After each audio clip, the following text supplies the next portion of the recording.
Click করুন অ্যাপের bell আইকনে আর সাবস্ক্রাইব করুন এবিপি আনন্দ। সব সময় থাকুন খবরে।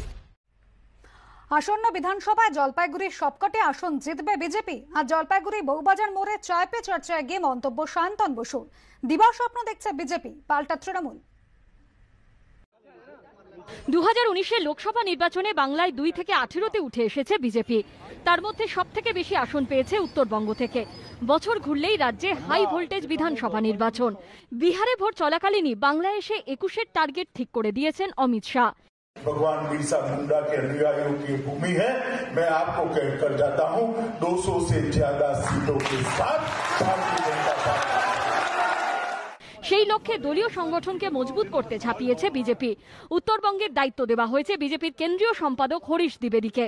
এই প্রেক্ষাপটে বৃহস্পতিবার জলপাইগুড়িতে চায় পে চর্চায় অংশ নেন বিজেপির রাজ্য সম্পাদক সায়ন্তন বসু।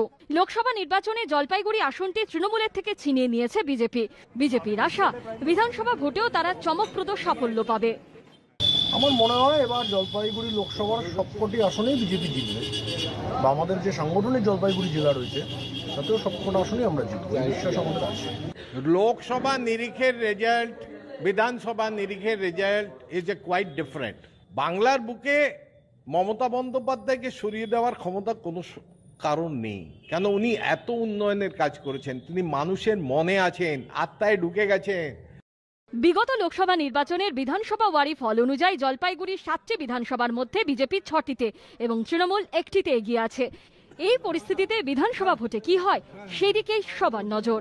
রাজা চট্টোপাধ্যায়ের রিপোর্ট, এবিপি আনন্দ, জলপাইগুড়ি।